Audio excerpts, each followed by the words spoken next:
of kind of what hospice is, because not everybody knows, and then I'm going to show you some pictures of the house and what we do, and then I'll leave some time for any questions. This is a slide that one of our physicians on our board shares in the community, because I think a lot of people don't know that. Sometimes you think, well, end of life, it's just kind of always like that, or it's like that. And there's different trajectories depending on, you know, what you experience in your journey, and I think it's helpful to kind of know that, because you might know people that have these kinds of conditions. And so, you know, obviously if you're in a car accident, a heart attack, something like that we're familiar with. Cancer is kind of interesting because it sometimes is very flat and then it goes down quickly. And then heart failure just kind of going down, and very similar with frailty. And I think it's important because if you're planning, you know, it's important to kind of think about what the disease trajectory you might be on is. Now, what I tell people, I work in the hospital as well as at the hospice house. We all have just today, and I think, Scott, your messages of today was really beautiful, because we really only have today. Whether you have many years left to go or whether you only have one more day to go, and I think it's important to focus on this. But I think the other thing that was really interesting is that our board chair used to be an OBGYN. And I said, Donna, why did you go from OBGYN to palliative care? And she said, it's very similar actually, because you're only born once and you only die once, and it's a transition between life and the other life, or whatever it is you believe. And so these points are really, really important times of life. And so one of the things we try to do is make that really meaningful. This is, you can't necessarily read it, but it's like we want to give people choice. This is an older person in a bed with a cat and all these people coming in to visit. And she says, I want everyone to leave the room except the cat. So, you know, we should be able to choose kind of who we want at the end. This is just a description of, a lot of people say, what's the difference between palliative care and hospice? Palliative care is a bigger umbrella, and it focuses on comfort. It could be at the end of life, but it might not be. Like if you have chronic pain or you have things that you're concerned about, you can be on palliative care and not hospice. Hospice is almost like a subset. It's really symptom management and comfort care at the end of life. And so the criteria for that are people with a life expectancy of 6 months or less, when acute cure isn't an option, and you want to focus from cure to comfort and quality of life.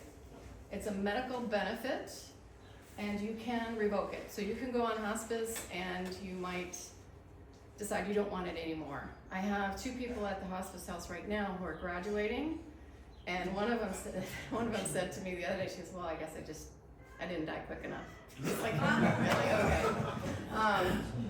It's really primarily provided where a person lives. So usually it happens at home. It can also happen in a nursing home or an assisted living, or a place like ours. The place like ours is really not, there's nothing really like it in Connecticut. In fact, the state tried to regulate us and they couldn't find a regulation for us. So I said, well, then just don't regulate us. And they said, no, we want to regulate you. So we're licensed as assisted living. That's our license. But the thing that's also important to know is that hospice does not cover 24-hour care. So you're the family member, you're the 24-hour care.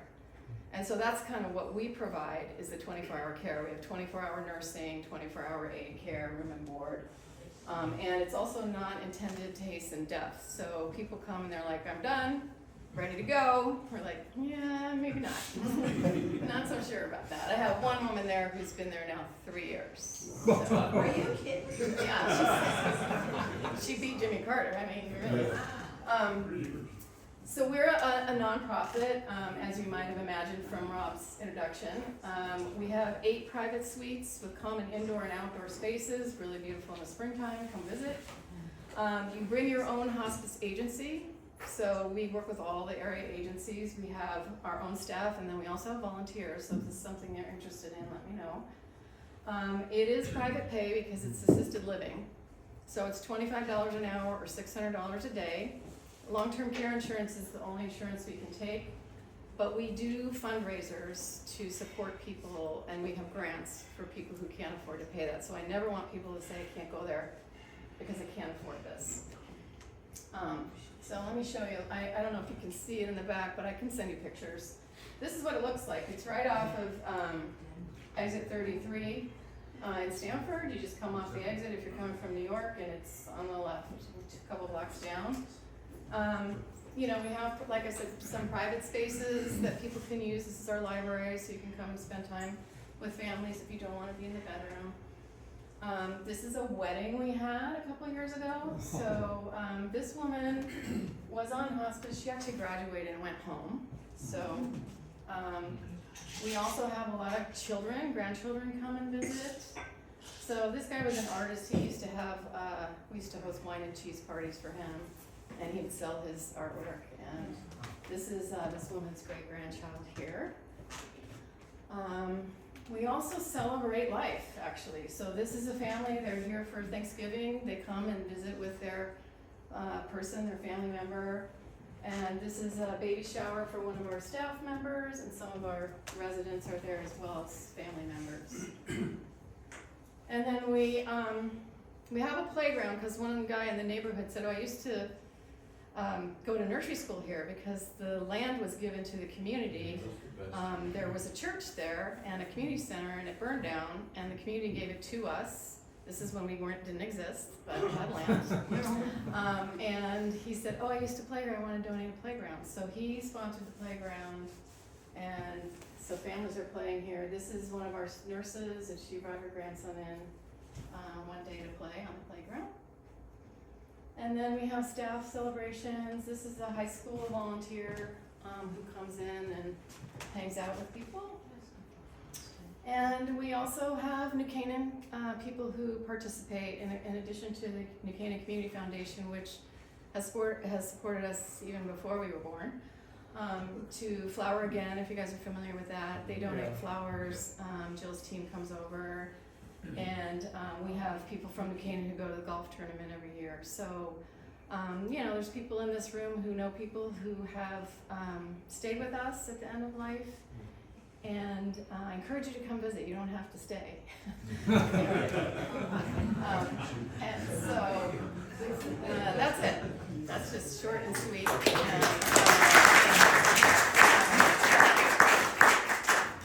Yes. Related topic. Yes. Assisted suicide. What's the latest there? How prevalent is that? Do you get involved with any of that? It's not in Connecticut, so we can't do that. Does Vermont, is that the closest? Vermont, New Jersey now does as well. I think there's like been successful in avoiding New Jersey most of the life.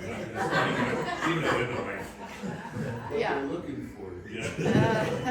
Yeah, they've got your number. No, though at Oregon, but I think there's about 10 now that do. But we don't do that. I mean, sometimes the families want us to hurry things along, and it's just not what we do. So, good question. Yeah. How long has this been here? That's a great question. We opened in 2018, Yeah. and all of the hospice agencies and all of the hospitals know about us, but most people don't know about us because they don't, you know, it's not something you really want to think about until you actually need it. Stanford Hospital doesn't have hospice anymore, do they? No, they don't. Okay. Some of the people that worked at that hospice Yeah. were part of the founders of this one, though. This is Okay. sort of a child of that one. Okay. But you opened in 2018. Yeah. Okay. And go ahead. no, go ahead. Well, I'm wondering, my recollection of it, just following it, after using hospice at Stamford Hospital for my mom, you have to, I thought you had to bring your own healthcare person into the house, but you're saying you have a staff and. Yeah, we have staff 24/7. Has it always been like that? Yes, you bring your own hospice agency, but not the 24-hour care. We Okay. provide that. Okay. That may be like Yeah, where the that's distinction what I was. didn't understand. Okay. We've had, now that we've been open a bit, we've had family members that have come back. Like, in other words, I had a gentleman, he brought his sister there, and then he brought his wife there, then he brought himself there. And Danbury has a hospice, yes? They do. And That's licensed as a hospice because they have and inpatient. Branford? Yeah, they're under a different set of regulations. Okay. Yeah. Oh, yes, you're assisted living, gotcha. Yes. Yeah, we couldn't fall, I don't wanna fall under that one, it's heavily regulated. Ours is regulated, but I we understand. have some flexibility. Yeah. If a person has severe dementia, who do you get permission to admit that individual? Do you need, obviously the person who has severe dementia cannot make rational decisions. Right. I need or want to go into it. So They usually have a conservator. They have a that's- conservative. Or, yeah. It's either a family member or an appointed person from the court. Okay. The other question I have is, can you tell me about palliative care and hospice? Is it you have to go to one to the other, or how is it? What is the difference? Well, palliative care is not necessarily at the end of life. It's a symptom and management control. Let's say you have a chronic disease that has a lot of pain associated with it, or you have cancer that's not at the very end of life, but you want to focus on comfort and you don't want to keep going back and forth for treatment. You might pick palliative care. Hospice, you get more services outside of the hospital, but palliative care you can go back and forth to the hospital. It could be at the same time, can it? Yeah, hospice is kind of a subset of palliative care. Yeah. So if your family, you and your family feel as if you need this kind of, sounds wonderful, it's a beautiful house. What is the process that you go through, and how do you decide who's appropriate to be in the house? It's really first come, first serve. And so right now we do have a waiting list, but you have to be on hospice primarily to get in. Now you can be on hospice when you get in and then graduate and stay with us, because we do have that going on right now. But it's usually end stage cancer, end of life with multiple system things going on. You can have dementia, but they're getting pretty tough on that for hospice right now. I mean, that's the woman who's been there for 3 years. Because, the hospice doesn't really love that, so. They're going for years. Yeah, they could. Yes? You mentioned that the stay is not covered by Medicare, that would it be for the agency work or not Yeah, necessarily? Medicare covers the agency work, so your medication, your equipment, your case management, your medical oversight, the chaplain, social work support, all those things you get on hospice. It's just not 24 hours a day. That's the difference. Yeah. Yeah, I think having a playground near a facility such as this is absolute win-win situation. I'm working on the schoolhouse apartments here now, which is elderly housing, and we're deliberately designing terrace areas so that residents there can watch children playing on a playground. Yeah. It's just one of the most wonderful, compatible uses at that stage.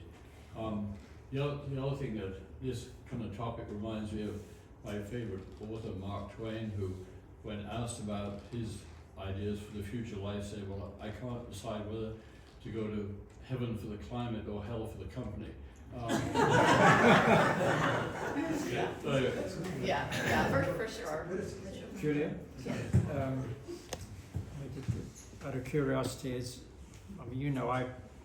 I was there when it was just a hole in the groundbreaking ceremony, when you had the event when the roof went on, and I've toured it, with residents there as it is now. I mean, it is such an incredible space, and I encourage anyone to contact Julia and arrange a tour. I can understand why someone would want to stay there 3 years and counting, but my question is, given the ambience and the whole atmosphere about the place, do some of the people who come there sort of perk up for a bit? I mean, it's just such a nice place. I mean, and just being in a nice atmosphere, maybe it doesn't extend your life very long, but I mean, their physicians and their family members do you sometimes see that? Because you wouldn't know before, but I mean, family members say, so-and-so, my granny is... Yes, and I think it's a really interesting point. I was talking to a volunteer yesterday because we have 2 patients graduating from hospice to palliative care, and she said, well, as we all know, a little food, a little comfort, a little attention, we're all like flowers, if we don't get that, it's like the whole isolation thing, right? I mean, it really can do you in, so, yes. How would you characterize your typical new resident moving in? Because they come from a home, they're leaving their home where they like living, or maybe not, but I would think most of them do. What sort of moves them to, you know, spend a fair amount more money to go into your home? It's a great question. I think a lot of it is the family members and the patient not wanting to have the family members be caregivers for them and create that stress for them. So when you come to live with us, your family members get to be, you know, your wife, your daughter, your son, your brother, you know, they get to be with you and not have to worry about all the caregiving and the hiring of the staff and all that. So that's the main, I think the main commonality. We have seen people from the age of 26 to 102, so there's a range of ages. We have one guy now who just came here, he has brain cancer, he just turned 60.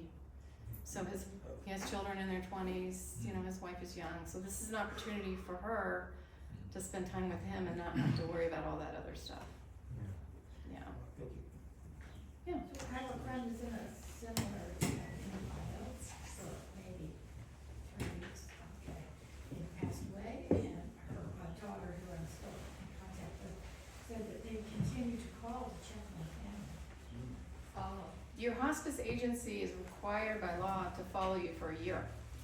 So they have support programs, they're required to have that. And they check in on you exactly to your point, which is important. State law? Federal law, well, yeah. It's a Medicare regulation, yeah. I would just add too, since, my mother was out in the Midwest, and, she was able to stay in the memory care unit and have a hospice. I mean, in her community, they had 2 nurses that only dealt with residents in the community, so, it was a great comfort since all the siblings were There. at some distance away to know that there was this extra level Yes. of care that was being brought. It wasn't, of course, 24/7, but, and they are a tremendous resource in terms of information. So I got a whole notebook, that I shared with my brothers, that was educating us about the end-of-life process and what was going to happen, and the services, as you say, that are available for grief support, etc. I think you're bringing up a really good point, which is that we don't really, unless we've experienced it ourselves as a culture, we don't really talk about it very much, so it's not a normal thing. But it used to be. And one great thing about the playground is the kids come and grow and they see grandma's doing her thing, you know, and it's not scary in the same way as many of us, you know, are afraid of it. So, thank you all. I'll be here if you have any other questions. I really